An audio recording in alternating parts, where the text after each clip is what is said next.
मेरे बड़े भाई हैं, जब वो उन्हें सजा हुई तो सबसे ज़्यादा चिंतित मैं था। और मैं गलत नहीं कर रहा, कभी मेरे बड़े भाई साहब उन्हें पूछ रहे ना, मेरे आदरणीय है, उनके रेस्ट होने के बाद तुरंत उन्हें हॉस्पिटल भेज दिया गया था। सबसे पहले मुलाकात मैंने करी थी, बादल साहब को डिनाई कर दिया था, मैं सबसे पहले जाके मिला, पहली मुलाकात मेरी थी। और जब वो बाहर आए हैं, जब जेल में थे तो मैं बहुत बार उनसे मिलता रहा हूँ, अब जब पैरोल पे आते हैं तब भी मैं मिलता रहा हूँ। और उन्हें देखिए, उनके बाहर आने से मुझे जितनी खुशी होगी कि उसका कोई अंदाजा ही नहीं। मेरे बड़े भाई हैं, मेरे से 11 साल बड़े हैं, तो मुझे उनके आने की तो बहुत खुशी है कि वो बाहर आए इस उम्र में, इस एज में। एज फैक्टर है इसमें, कोई आदमी 86 87 में जेल में रहना आसान सा नहीं होता। इस उम्र में तो आदमी सब काम छोड़ के बच्चों में, अपना घर, पोते पोतियों में, उनमें मन लगा के रहना चाह रहा है, क्योंकि एक लास्ट फैक्ट है, आदमी 70 के बाद रिस्की जोन में होता है। कभी भी परमात्मा के यहाँ से कब किसका क्या हो जाए।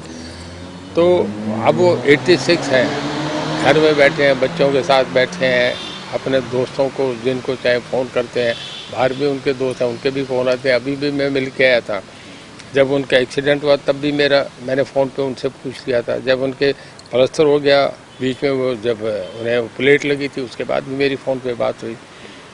तो स्वस्थ हैं, कभी कमज़ोर आदमी थे ही नहीं, जेल में थे तब भी उन्होंने कोई परवाह नहीं करी, अपने इखलाक से मजबूती से जिए। जी, ये आरोप तो जब जेल जिस दिन सजा हुई थी उस दिन भी सभी लोक दल ने बहुत मुखरता से ये इल्ज़ाम लगाया था, और अब भी वो लगा रहे हैं।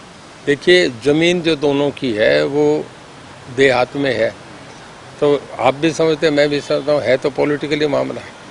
अब वो पॉलिटिकली इल्ज़ाम तो लगते हैं, हर आदमी पे लगते हैं।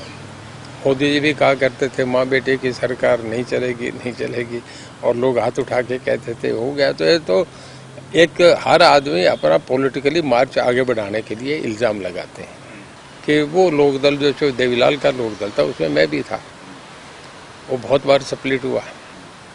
मैं था, कृपाराम पूनिया थे, चो वीरेंद्र सिंह थे, बनारसी दास गुप्ता थे, प्रोफेसर परमानंद थे, जयप्रकाश थे, रघुवीर सिंह काद्यान थे, रण सिंह मान थे, गुरदयाल सिंह सैनी थे।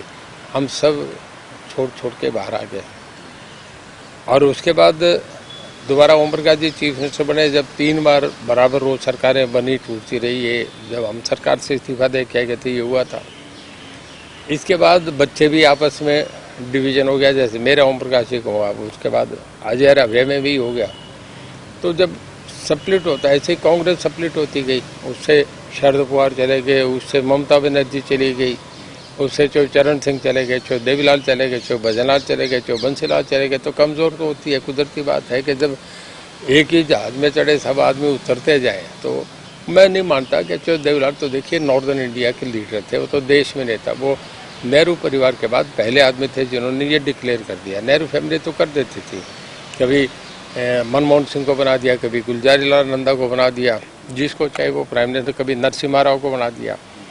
पर कांग्रेस को उस वक्त छोड़ के, उस वक्त की कांग्रेस को पहले चो देवीलाल थे जिन्होंने पब्लिकली ये अनाउंस कर दिया कि मैं वीपी सिंह को प्राइम मिनिस्टर बनाऊंगा, और वीपी सिंह को प्राइम मिनिस्टर बनाया। बनाने के बाद फिर उन्होंने अपना सेक्रीफाइस भी करा कि नहीं मैं ये प्राइम मिनिस्टर चुने गए, कहता नहीं मैं ताऊ का ही रोल करूँगा, और उन्हें बनाया। ये तो सारी दुनिया ने, सारी मीडिया ने देखा।